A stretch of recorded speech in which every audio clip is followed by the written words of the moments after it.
What's up, guys? Welcome back for another video. So we're going to go over this blog post that we just released to the website.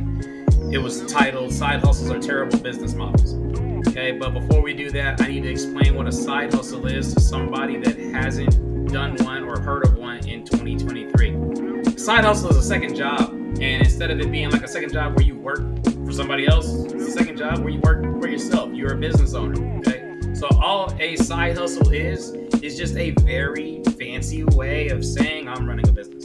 That's all it is.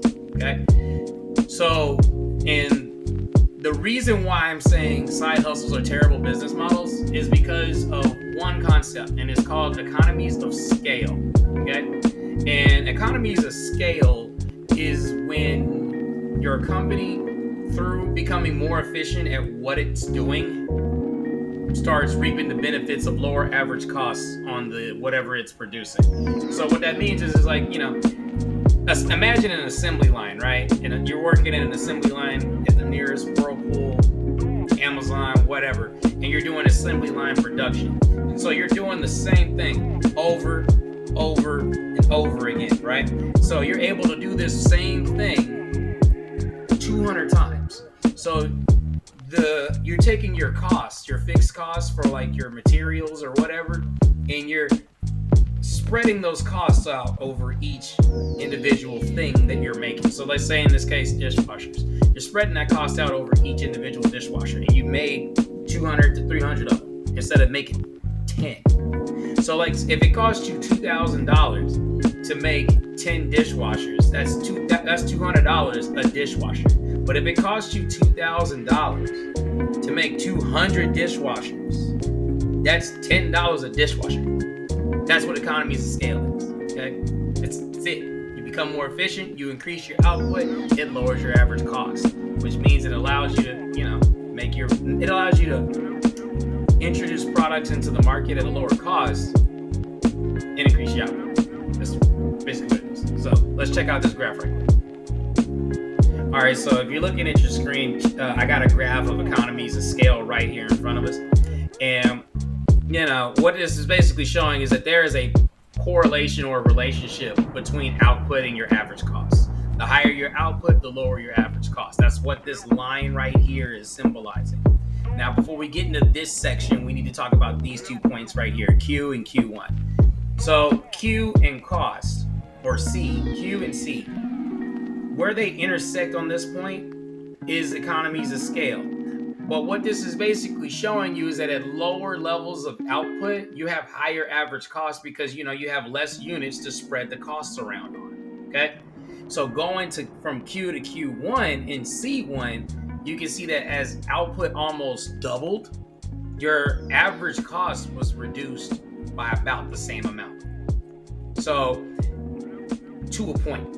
So right here at Q1, if you're looking at the screen still, this is where you're hitting where you've maximized your scale, where you've got your production to scale. Anything after this, you start going back up. You start increasing your average costs because you're using more materials, you're using more labor, and you're not necessarily getting more bang for your buck out of it. This is what economies of scale is. And this is why it's difficult, especially for side hustles in general, because they're smaller firms. So they're going to have smaller levels of output. And with smaller levels of output, just like I said a few minutes ago, not increased, but a higher average cost. So what do you do? Well, the first thing you're going to want to do is find a way to create a specialized service if you're working a side hustle. Because if you're doing line production as a side hustle, you're not going to have a good time because your costs are going to be higher. You're going to need to charge more. And with the way like Uber, Lyft, and DoorDash work, it's difficult for you to charge more because they already set the prices for the fare before you can even do anything. So you're not even in control of the platform. I don't know if you guys have kept up with the news from Uber, like especially with Uber, in that they were sued. I believe California, because in essence, when you're driving for Uber, you're an Uber employee, but they're calling you a contractor so they don't have to pay you wages. Because their business model is dependent on you not getting paid an hourly wage. Because think of all the hours that you sit idle waiting for a ride or a ride share request to come up on the Uber app. So if you say you're getting a ride, let's say you wait 3 hours and you get a request and it's $30. Okay, that's $10 an hour. You didn't get paid for the first 2 because you waited for the 3rd hour, and then by then by the time you got to the 3rd hour, that's when you got your $30. You still incur your costs of doing business because your car is sitting idle. You may have your car is sitting idle out somewhere exposed to the elements. You're taking the risk for $30 or $10 an hour.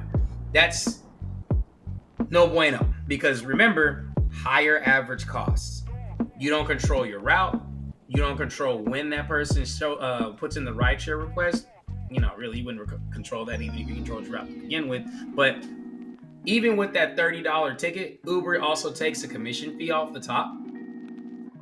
So what you're gonna do, or what I would propose you to do, don't get on Uber and do this, but what you do is you go in there, you do your ride, you use Uber as your marketing vehicle.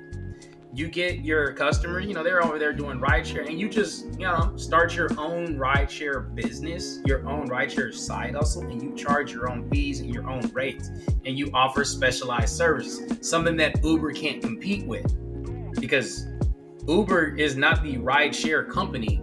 They're just the app. You as the driver are the rideshare company. You are the personalized service. And what people do, they pay for value.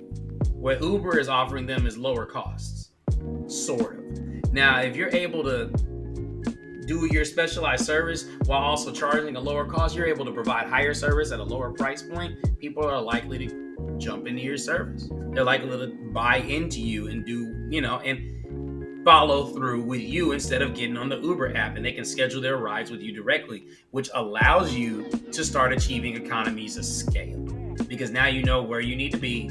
You're constantly on the move, and instead of sitting idle. That's why side hustles are just terrible business models from Jump Street, unless you consider economies of scale. But anyway, this was just a real quick video for you guys. Holla, like, favorite, leave a comment. See you guys later.